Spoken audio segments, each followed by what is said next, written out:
Bismillahirrahmanirrahim. Assalamualaikum warahmatullahi wabarakatuh. Waalaikumsalam warahmatullahi wabarakatuh.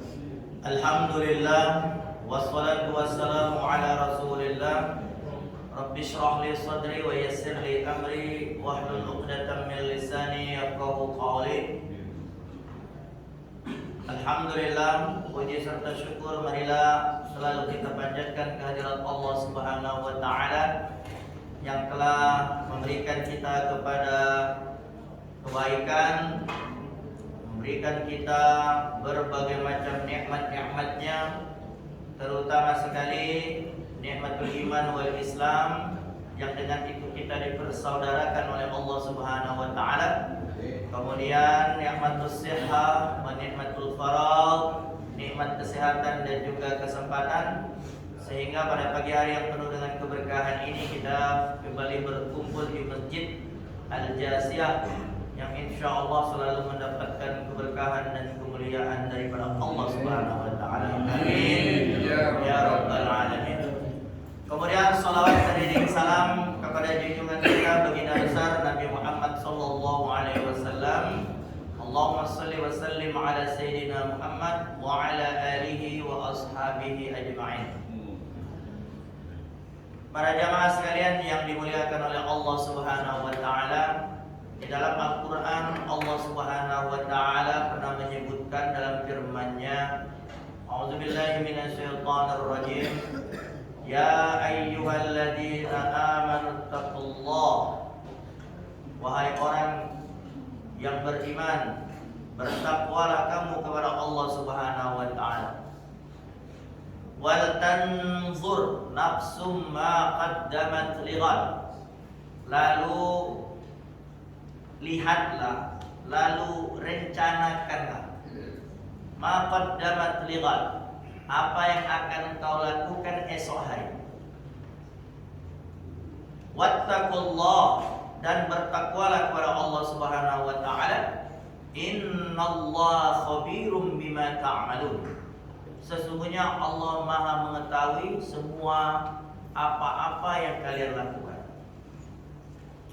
Dalam sebuah hadisnya Rasulullah sallallahu alaihi wasallam pernah bersabda, Al-kayyisu, orang yang cerdas itu adalah man dana nafsahu wa amila lima ba'dal maut.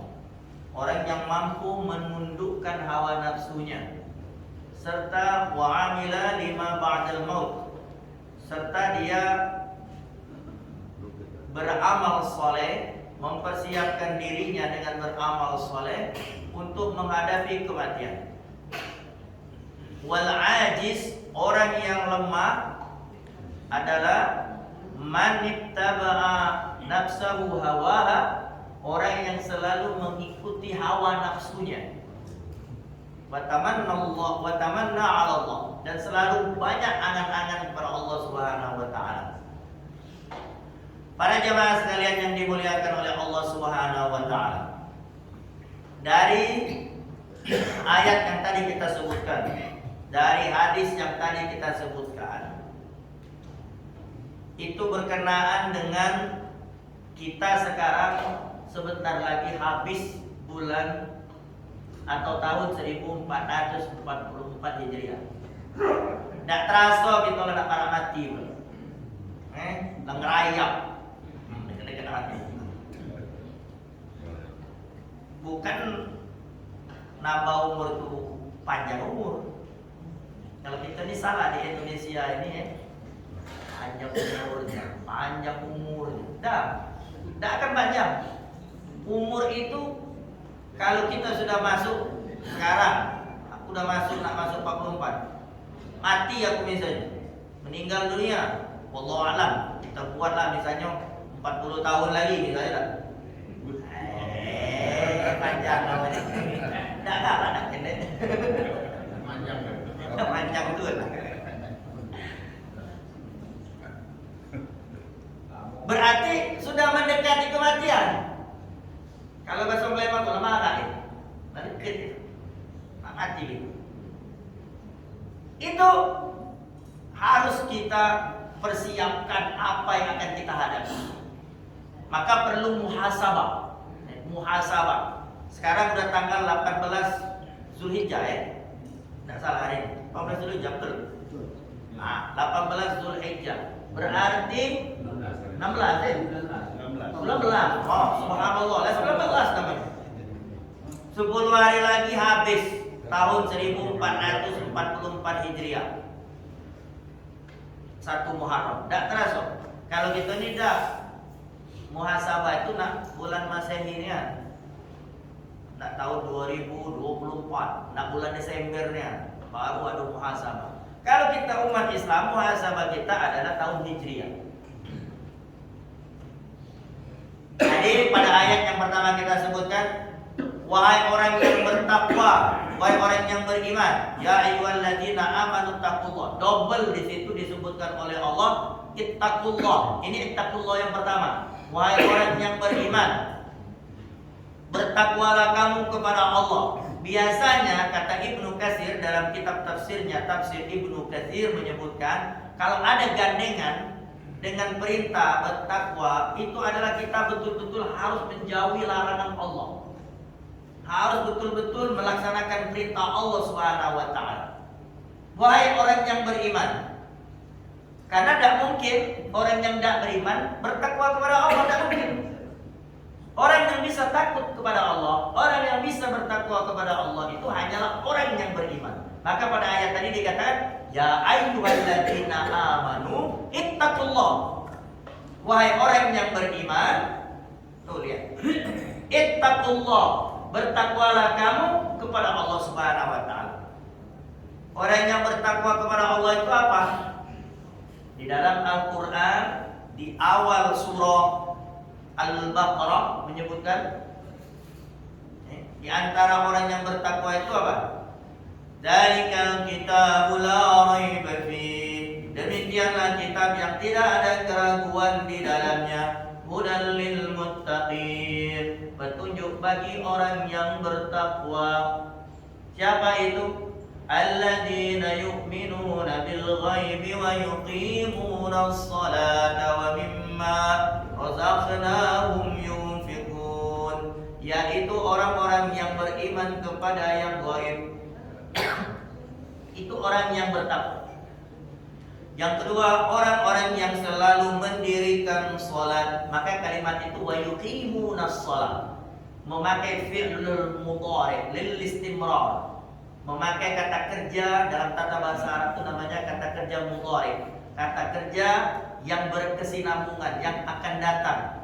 Artinya orang yang beriman itu selalu mendirikan salat. Wa yuqimuna as-salat. Seperti yang kalian lakukan sekarang. Kalian orang yang beriman. Karena selalu mendirikan salat. Apalagi salat subuh. Tak usah lah nak nyebut ke salat zuhur. Aku yakin jamaah masjid ini salat zuhur itu kecil. Sembahyang asar kecil. Sembahyang maghrib kecil. Sembahyang isya kecil. Kalau kamu salat subuh, kuncinya galak salat. Sembahyang subuh. Kalau sembahyang subuh bela rajin, insya Allah zuhur, asar, maghrib, isya kecil. Cak yang balik ke taman. Nah, ini betul apa betul? Betul. Tidak, bukan kamu. Karena tadi jawaban lain betul. Wa yuqimuna as-salat wa mimma razaqnahum yunfiqun. Dan yang ketiga adalah orang yang bertakwa itu selalu menginfakkan apa-apa yang telah kami rizqikan kepadanya.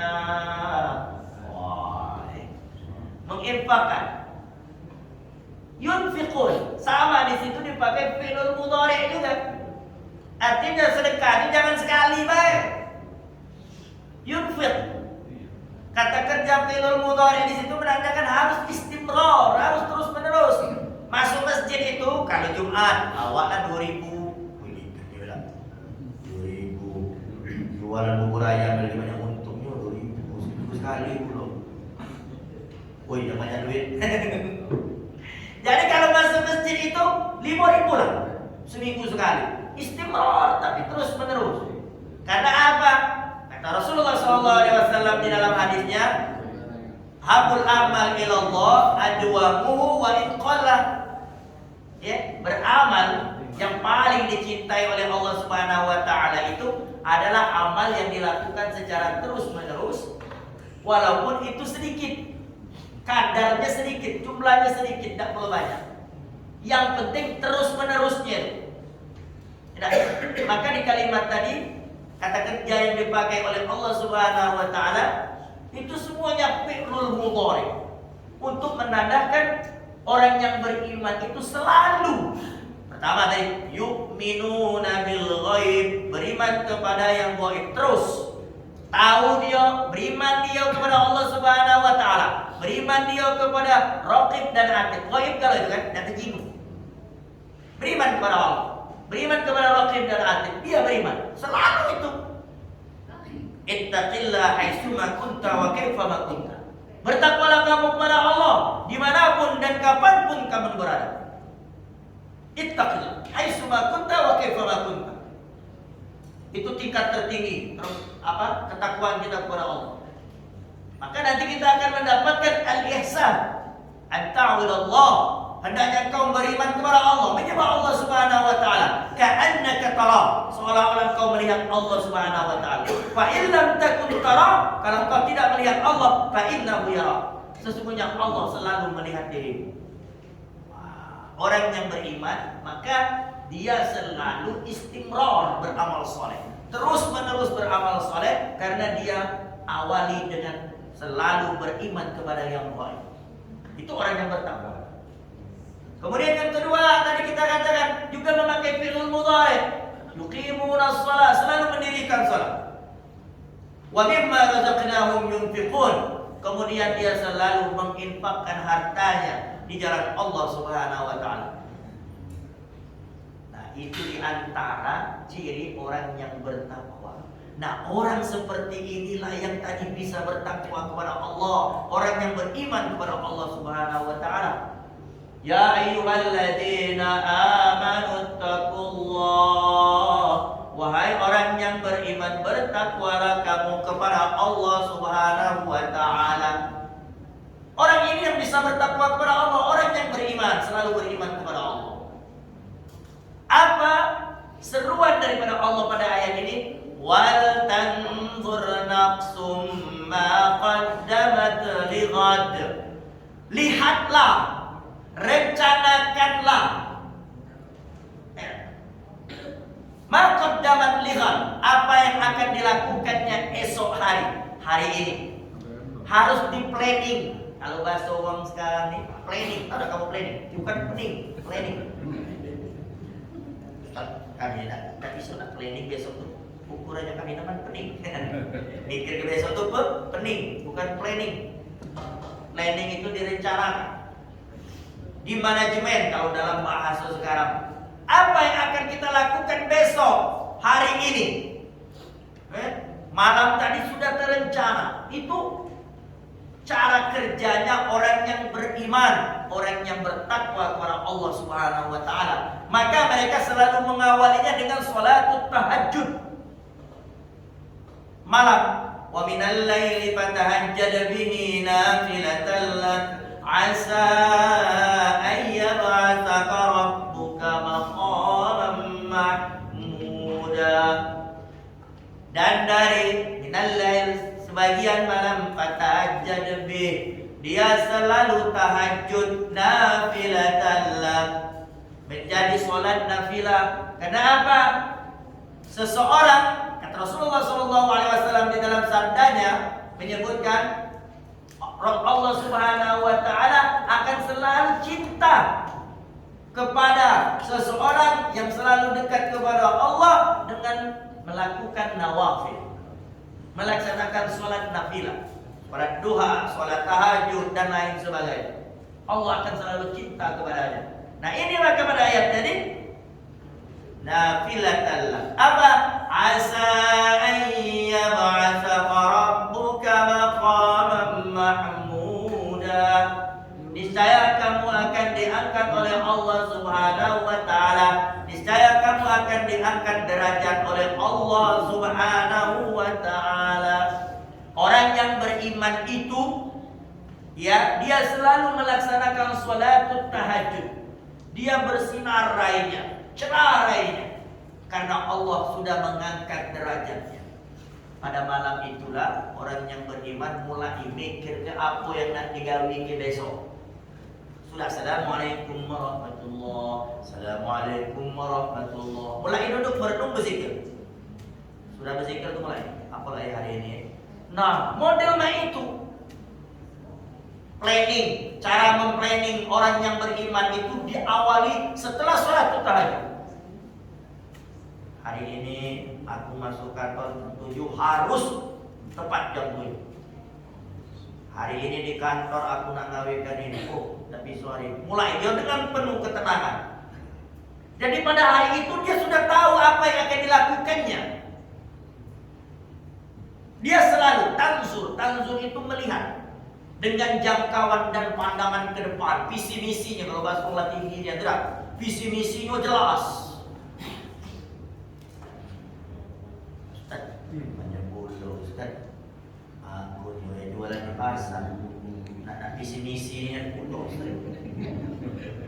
Oh ya jualan di luar. Cocok pula kawan sepengajian yang di perangkat ke pasar itu. Mana kira-kira lah kau serap apa ajaran dari Ustaz tadi? Apa dia? Visi misi kau jelas kau jualan ikan. Ada namanya pula nak kau tanya itu. Visi misi itu cakup kantoran, pak organisasi. Cuman perlu dah ditanya. Ya jangan pakai bahasa visi misinya. Maka rencana kira-kira hari ini banyak jualan ikan. Punya manajemen, punya tatanan jelas orang yang beriman itu. Maka di ayat selanjutnya wattaqullah. Oh, kenapa Allah kembali sebutkan dan bertakwalah kamu kepada Allah.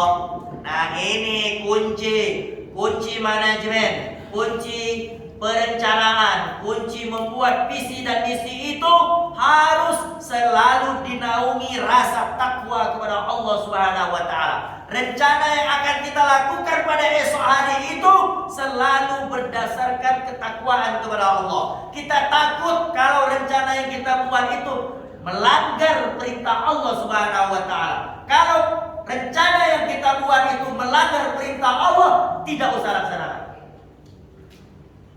Betul? Nah, kita kalau punya rencana ke depan itu harus rencana itu betul. Tahun 1445 Hijriah. Rencana aku apa? Bulan Muharram ini aku nak sedekah bubur. Bubur Muharram. Ya tak? Bulan selanjutnya aku nak sedekah. Puasa Ramadan 1445 Hijriah ini aku harus banyak menunjuk infak di Masjid Al-Jasiyah. Modelnya. Tiap malam aku harus rencana 5.000. 5.000. Dikit 5.000 banyak duit. 20.000. Nah, cek. 1445 Hijriah bulan Zulhijjah aku harus berkurban minimal kambing. Ya itu punya rencana aja itu.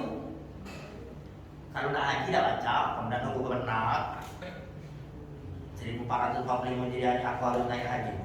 Mikir wah ada antrinya. Boleh tak rencana? Boleh baik. Berdoa. Tapi tak baca nak motor. Kalau ada antri cak sekarang jamaah. Aku naftar tahun 2000 berapa? 17.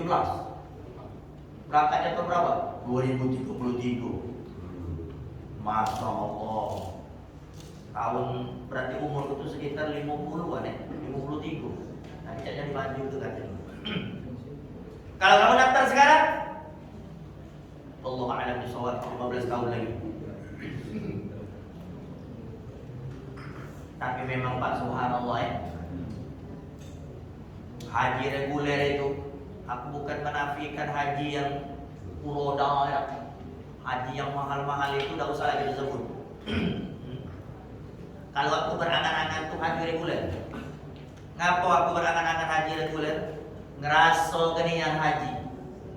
Saro, lamo, anu kalau di situ. Ngapa? Aku tahu nengok dari cerita kawan-kawan yang lah haji, termasuk istriku sekarang belum balik. Ya Allah, sedih sebenarnya. Bisa. 40 hari, Pak. Banyak lah. Selasa lagi dia baru balik. Karena dia termasuk kloter pertama.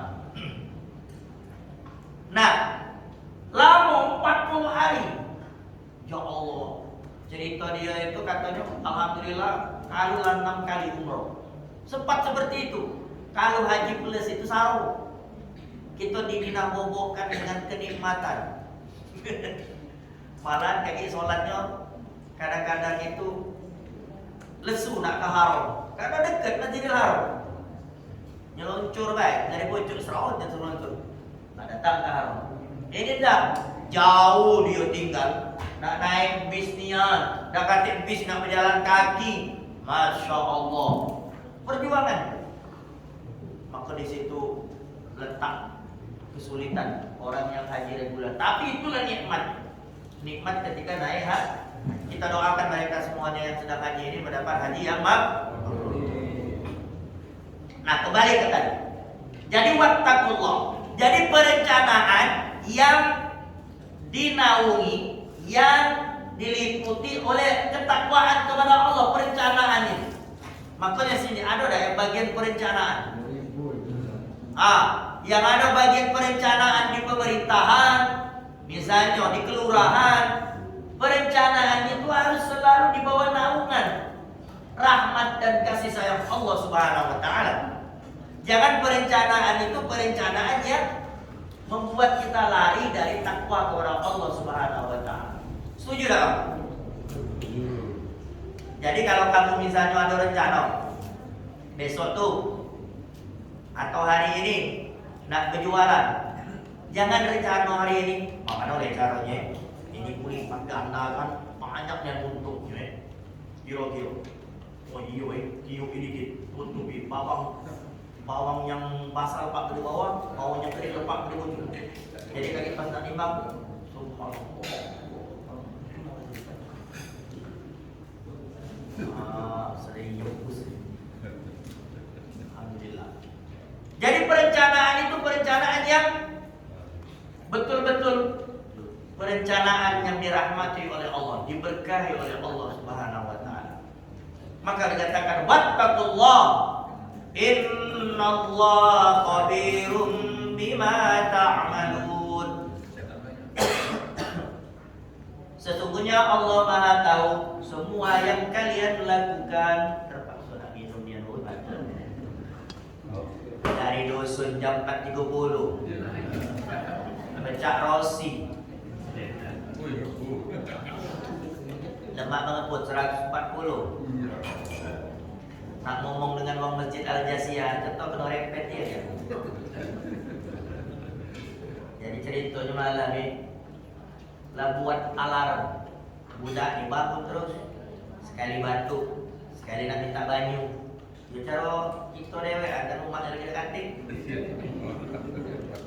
Pesan dari rumah, bangun jam 4.20. Astagfirullahaladzim. Ya Allah, itu kejar beda. Langsung panas ke mobil. Ngebutin. Ternyata subhanallah. Itulah kamu kuncinya kalau kamu nak ke Indramayu. 20 menit sampai lewat tol. Sampai ke Masjid Bayumi 20 menit. Tapi nak malam cak ini kamu siap akan sampai kamu. Nak subuh-subuh ya ini. Sudah tu nak keyakinan dengan Allah Subhanahu wa taala sampai. Lembut dia dari 20 menit sampai. Kalau misalnya kamu darurat apa bulan tembus dia. Lewat tol itu paling kuat 7 menit 5 menit sampai Palembang. Dengan kecepatan 140. Iya. Kadang-kadang 150.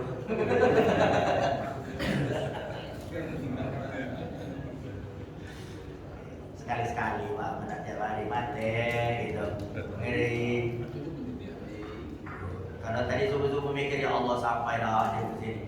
Alhamdulillah tadi jam 5 kurang 10 sampai. Subhanallah. Telat 3 kali. Katanya mana Ustaz ini? Ala kulli hal alhamdulillah. Jadi innallaha khabirum bima ta'malun. Sesungguhnya Allah Maha tahu semua yang kalian lakukan. Semua yang kita lakukan, Allah tahu. Semua yang kita rencanakan, Allah tahu. Kita rencanakan, musuh yang merencanakan, Allah tahu. Tipu daya yang dipersiapkan untuk menghalangi kita, untuk menghancurkan kita, itu Allah Maha tahu. Jangan takut kamu dengan tipu daya manusia. Allah Maha tahu. Innallaha khabirum bima ta'malun. Jadi kamu jangan berpikir gawe yang kamu rencanakan ke depan itu kamu kira Allah dan tahu. Allah Maha tahu. Maka sebelum kita merencanakan itu, awalilah dengan sholatul tahajud tadi. Sholatul tahajud. Setelah sholatul tahajud, kita buat perencanaan. Sini 1445 Hijriah. Kita minggu depan ketemu, lah masuk 1445 Hijriah. Apa yang kamu rencanakan setahun ke depan? Itu modelnya, model hidup orang yang beriman itu orangnya muntazim, orangnya disiplin. Betul ya? Orang yang beriman itu disiplin. Kita diajarkan oleh Allah Subhanahu wa taala, perintah salat itu adalah untuk apa? Disiplin. Allahu Akbar, Allahu Akbar, zuhur langsung nak apa baik gawe kamu salat. Jadi Ustaz, kalau aku udah nak nyedok bubur itu Allahu Akbar, aku berhenti. Lajulah terus ke baik. Jangan terlalu takut ya. Allahu Akbar, Allahu Akbar. Stop. Jangan tunggu. Letaklah dulu, duduk dulu, taruh dulu gitu. Dengar Allahu Akbar, stop, tidak. Lanjutkan lalu. Dalam artian apa? Allah mengingatkan kita. Maka dalam doanya itu apa? Allahumma rabb hadhihi ad-da'wati tammah was-salatil qa'imah ati Muhammadan al-wasilata wal fadilah wa ba'athu maqaman mahmudan alladhi wa'adta. Itu doanya. Kata innaka la tukhliful mi'ad. Ya Allah, sesungguhnya panggilan ini benar-benar sempurna, merdu. Allahu Akbar, Allahu Akbar. Allah, apalagi kalau kamu di Masjid Nabawi, ya Allah. Apa ada rekaman waktu umroh tahun 2018? Ada di YouTube, di YouTube lagi iklan mulu. Di YouTube itu ada. Dan bagus nian posisi aku tuh merekam itu. Umroh tuh posisi tengah-tengah, sebelah sananya itu muazzin. Ya Allah, kalau aku dengar itu tenangis tuh lagu. Karena kebetulan aku tuh dalam posisi di tengah-tengah raudhah. Tahu raudhah ya? Tempat min riyadil jannah. Kalau kamu naik haji harus atau umroh harus ke sana. Bagusnya, jangan azan itu merdu, tempatnya bagus. Jadi aku tuh nyamannya mutar ke video itu, pecah apa tuh kamera Masjid Nabawi tuh. Sedihnya aku dengar itu. Silakan kamu tonton di situ ada. Nah, merdunya azan itu subhanallah Pak. Kalau kita orang yang beriman itu betul-betul tersentuh, nangis kamu. Iya, sedih. Tadi menazan Allah Akbar. Allah Akbar. La ilaha illallah. Itu doa. Aku bukan nolak di Mesir. Di Mesir tempat aku sekolah, itu rata-rata azannya banyak aja itu. Apa tidak mahasiswa capek begadang, tambah tidur. Allah. Allah. Woi, kami tidak dicela wong azan tidak. Subuh-subuh itu. La ilaha illallah. Cak itu niat Pak. Asli pakai shot, aku ngomong pakai tak. Asli. Nah, itu azan. merdu azan. Itu panggilan Allah Subhanahu wa taala. Jadi kita diajarkan untuk selalu muntazim, disiplin, zuhur. Apapun gawe kamu, apapun profesi kamu, sholat. Kenapa kita harus sholat? Karena kalau kita tidak putus pekerjaan kita itu dengan sholat, maka itulah yang menyebabkan kamu stres. Ramai. Stres kamu. Tambah pula stroke. Ujung-ujungnya sepusok. Ujung-ujungnya timpo tanah. Kalau tidak sholat, begawi terus harian. Wih, subhanallah dia kau semangat dia begawi. Yuk, semangat dia. Teka sholat nanti lupa. Ya Allah, duit banyak dah dapat. Lupa sholat. Iyo, rugi tak? Rugi kita. Asar juga model itu. Lihat itu. Sholatul wusta. Ya, dalam Al-Quran itu disebutkan. Sholatul wusta, sholat pertengahan. Katakan dalam riwayat itu sholat asar. Itu sholatnya berat dilakukan. Apalagi baru tidur. Siang tadi bangun makan pindang, sisa Idul Adha tadi masih banyak. Pindang tulang. Jam 2:30 malah tidur. Bangun jam 5:30. 3 jam. Boleh ngendep ke apa? Kuah pindang tulang tadi. Ada lupa sholat asar, rugi. Oh ya pindang tulang lupa sholat asar. Kemudian sholat maghrib.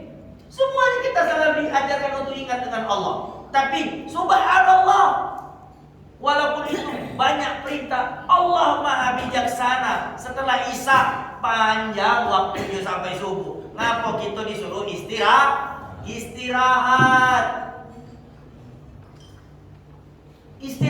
Pak.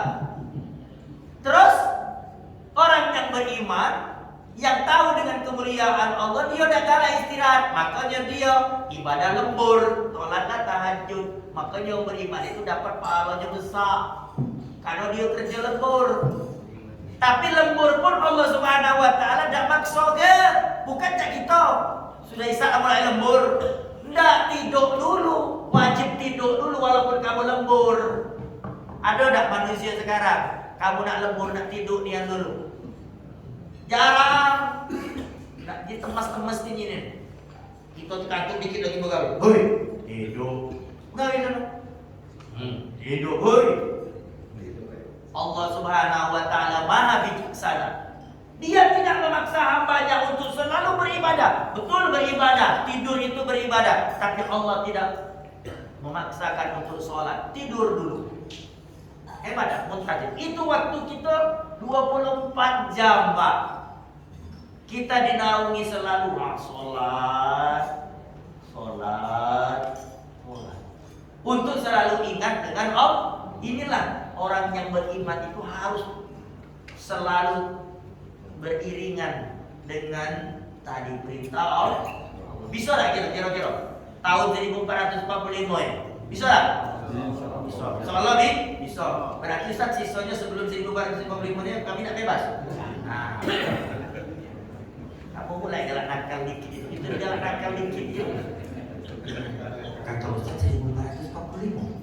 Berarti sebelum 1445 ini kita baca nakal-nakal dikit. Ya Allah. Seselo dua selo ya. Nah, ini yang harus kita lakukan. Nafsu ma qaddamat lihat. Kenapa?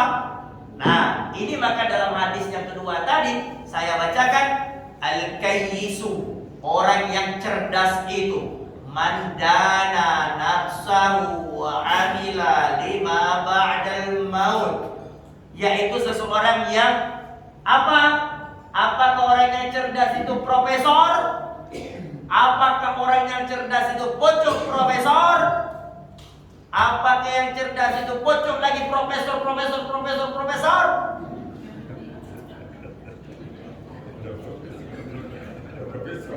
Ada.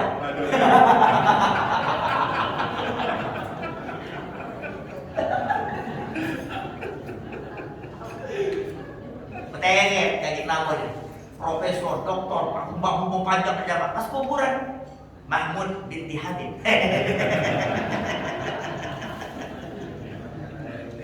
Carilah kamu di kuburan mana wae. Dah kate kuburan itu tertulis profesor. Carilah. Nak kuburan Indralayo, nak kuburan Palembang, apalagi kuburan Ngelamun, kate gelar profesor. Teka Raden pun ada kadang-kadang Raden ada Raden kan gelar namonia. Kan profesor, doktor, haji masih haji masih, haji untuk gelar laporan haji masih ada haji. Dah ganti dia. Apalagi Profesor B.J. Habibie misal, Profesor Doktor beda ingin. Ini dari mana aja bering. Dah ganti. Makanya orang yang beriman itu dia cerdas. Aku ni mati tidak perlu bawa gelar. Aku ni mati tidak pernah bawa mobil Volvo, Renault, Mercedes Benz, Ferrari. Kalau macam mobil yang bagus-bagus itu tidak akan pernah mati kamu dibawa itu di tolong selapan. Tidak pernah mati itulah. Kamu dibungkus ditutup pakai kayu pelampayan, tahu tak kayu pelampayan itu? Kayu yang ringan itu untuk nutup itu, atau kayu tembesu. Dah baca kawan kamu. Memang dan kejamnya ngomong ini belum kita mati, Pak. Maka kamu tidak suruhnya keluar lagi, tutupnya kamu pakai kayu tembesu, sudah itu timbunnya tanah, yang injaknya siapa? Anak kamu tu lah. Anak kamu tu lah tukang injak ni. Kamu kalau dia tidak injak, dia akan kurang ajar justru. Ada tak? Kalau kita mati, orang lain yang madat ke tanah, kau ni nak, injak berapat ke kuburan bapakmu? Tak jadi orang lain, tak keluar kau ni dah. Makanya anak diinjak rapat-rapat padat-padat ke dia. Yang lebih naasnya lagi kadang-kadang kepala kita pas dah nak tinggal itu tomos kan, tahu tak kamu ditomos kan? Dicul kan, kepala kau tu dicul kan, cium kan dia dengan dinding no. Kurang-kurang lagi dia kepala kita di tempelnya pakai tanah, maka kita tak tinggi kepala sini. Ya Allah Rabbi. Itu yang nak kamu banggakan dari Profesor Dr. B.J. yang kita.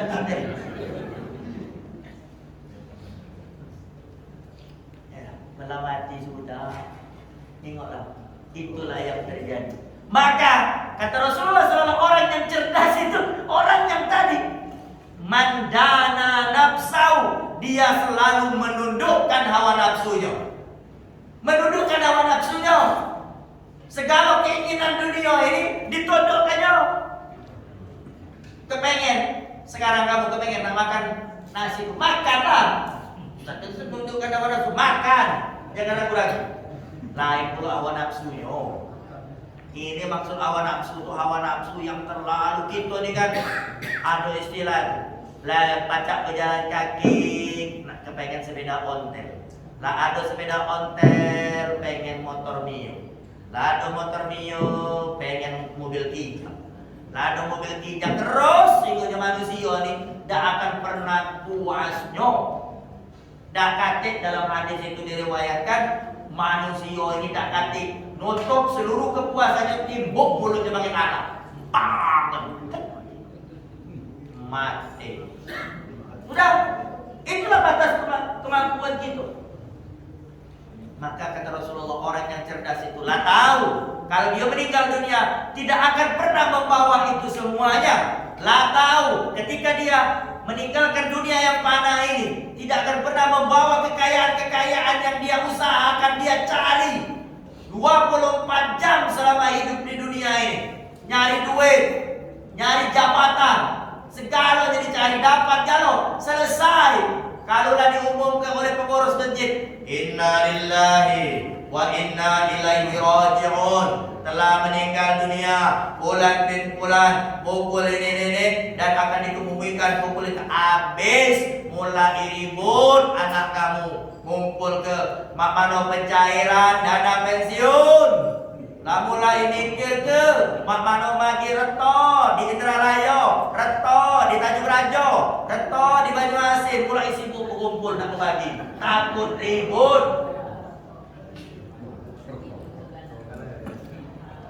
Kapan dia lagi lu beli? Lah mikirkan yang itu. Pas giliran nak sholat mulai selalu cak dulu kedua. Nanti lupa dulu. Aku ini. Dak gatik yang galak mimpin jadi imam sholat. Saudara, inilah khusron, inilah kerugian yang sangat besar. Cucu kamu, anak kamu jangan dak gatik. Yang bisa imami kamu ketika meninggal dunia, rugi kamu diimami oleh ketip, oleh penghulu. Bukan aku kalau minum penghulu lagi penghulu lagi marah. Tidak, penghulu itu bagus, ketip itu bagus, maka keluar ya. Bukan, tapi rugi kita. Kok orang lain yang imami kita? Setuju tak kamu? Harus anak kamu yang jadi imam. Kalau anak kamu dah kata cucu kamu yang harus imami kamu. Allahu Akbar. Nah, jadi anak kamu yang kamu didik dengan selalu membacakan Allahumma firlahu warhamhu. Usuk dia, ikhlas dia. Kalau maaf, kalau yang orang lain yang jadi imam, Allahumma firlahu. Berapa ya? Warham. Ya Tuhan, matilah kamu. Jadi gebuk oleh malaikat. Benar tak kira-kira Jen? Mana ada orang lain kalau imam itu khusuk dan nangis-nangis? Setuju tak awak? Tidak? Setuju. Yang buat kita nangis itu, yang sedih khusuk diterima oleh Allah tuh. Kalau itu keluarga kita. Makanya dari sekarang itulah tabungan kita, itulah sebenarnya harta kita yang paling baik ketika kita meninggalnya. Di zaman kami Adam, in kuntu a'malu illa min salatin, shadaqatun jariyah. Kemudian apa? Ilmu yuttafa'u bi, aw waladun salih yad'u lahu. Ketika seorang anak Adam itu meninggal dunia, semuanya terputus kecuali 3 hal. Sedekah jariah, kamu galak sedekah jariah ke masjid ini, dengan orang lain dimanapun. Kemudian kedua apa? Ilmu yang bermanfaat yang kamu amalkan, yang kamu ajarkan. Kemudian ketiga apa? Waladun saleh yad'u lahu, seorang anak yang selalu mendoakan kamu. Rabbi firli wa liwalidayya warhamhuma kama rabbayani shaghira. Nangis dia, ya Allah, ampunilah Pak ya Allah, cak dia merono aku lagi kecil dulu ya Allah. Dia ya Allah, nangis kamu teringat, makanya kamu jadi tukang dayung ketika dia nyalo di Sungai Musi. Dia kamu terbayang dia mutarkan apa? Jalonya tu nak nyari iwak di Sungai Musi. Kuliah pun nak nyekolahkan kamu. Banyak tak Pak? Ada tak bapak kamu jadi dulu? Ada tak? Muka dia di sungai nyari duit. Kalau dia berduit, tak terpikir yang model mak itu. Tapi kalau dia salah terus berduit, nangis. Yang model mak inilah yang akan mendatangkan kehusukan ketika berdoa. Itu orang yang cerdas. Mandana nafsahu, dia mampu menundukkan hawa nafsunya. Wa amila lima ba'dal maut. Nah, ini yang kita katakan pertama tadi. Orang yang punya manajemen, orang yang punya rencana beramal soleh. Untuk apa? Persiapan kedepannya ketika dia meninggal dunia. Amal yang soleh. Amal soleh inilah yang akan bisa mendatangkan kebaikan, mendatangkan keberkahan kita di dunia maupun di akhirat. Lalu apa kata Rasulullah SAW pada hadis selanjutnya itu? Wal ajiz, orang yang lemah itu, ya, siapa? Orang yang manittaba'a hawa, manittaba'a nafsahu hawaha, orang yang selalu mengikuti seluruh keinginan hawa nafsunya. Wa tamanna Allah atau wa tamanna 'ala Allah, dan selalu berangan-angan kepada ya Allah kapan nih? Ya Allah kapan ya Allah aku dapat mobil? Ya Allah kapan ya Allah aku dapat rumah besar? Pantang tinggi kok yang cak bagus sikit, jengok rumah besar. Ya Allah kapan ya aku dapat rumah besar dia itu? Jengok mobil. Ya Allah kapan ya dapat? Apalagi aku tinggal di Palembang nih, pantang tinggi kok pinggir jalan itu mobil bagus-bagus. Berangan-angan. Boleh bercita-cita, cuma diiringi dengan beramal soleh. Nah inilah ya yang harus kita lakukan di tahun 1445 Hijriah nanti. Kita punya visi dan misi yang jelas. Kita punya rencana yang jelas, rencana beramal soleh yang jelas. Kita menginginkan lebih ditingkatkan lagi amal kita. Inilah pentingnya muhasabah. Maka kata Umar bin Khattab radhiyallahu an, hasibu anfusakum qabla an tuhasabu. Hisablah diri kamu sebelum kalian dihisab, kata Umar bin Khattab. Karena apabila kita sudah terbiasa menghisab diri kita di akhirat kelak, kata Umar bin Khattab, kamu akan mendapatkan keringanan, kamu akan mendapatkan kebaikan. Karena kita tahu bagaimana kadar amal soleh, kadar perbuatan yang kita lakukan. Mari di penghujung tahun 1444 ini kita muhasabah, introspeksi diri kita. Lah sampai di mana hubungan kita dengan Allah? Lah sampai di mana hubungan kita dengan sesama manusia? Apakah ada banyak cacat dan celahnya selama ini? Yang selama ini rusak hubungannya dengan Allah, hubungannya dengan manusia, diperbaiki lagi, diakor lagi, salaman baik-baik kamu. Jangan galak berteman, jangan galak ribut. Boleh masalah sepele, boleh masalah kadang-kadang kita ini masalah kecil ribut. Iya ribut, masalah besar tidak perlu ribut. Ya. Nah ini yang perlu kita akorkan lagi di 1445 Hijriah. Maka kalau keluar masjid, masuk jamaah masjid, barang-barang sama-sama akor senang. Apalagi se-RT, se-RW, kelurahan, kita kembali akorkan, kita kembali jalin persaudaraan kita. Kita ini sama-sama muslim, tidak ganti benang uang itu yang tidak pernah bersalah. Kalau dia negara memaafkan, kita datangi dan kita minta maaf dengan penuh ketulusan, insya Allah dia akan memaafkan dan Allah Subhanahu Wa Taala akan memberikan pengampunan. Jam 6:05. Jadilah dulu ya. Yakin kamu banyak aktivitas yang lain. Semoga ini bisa memberikan motivasi kita. Di tahun 1445 Hijriah ini kita bisa kembali beramal soleh, kita kembali tadi betul-betul menjadi orang yang beriman kepada Allah Subhanahu wa taala. Amin ya rabbal alamin. A'udzubillahi minasyaitonir rajim. Bismillahirrahmanirrahim. Alhamdulillahirabbil alamin wassalatu wassalamu ala asyrofil anbiya'i wal mursalin wa ala alihi washabihi ajmain. Rabbana zalamna anfusana wa illam taghfir lana wa tarhamna lanakunanna minal khasirin. اغفر لنا ولوالدينا وللمؤمنين يوم يقوم الحساب. ربنا هب لنا من ازواجنا وذرياتنا قرة اعين واجعلنا للمتقين اماما. اللهم اجعل اجتماعنا هذا اجتماعا مرحوما وتفرقنا من بعده تفرقا معصوما.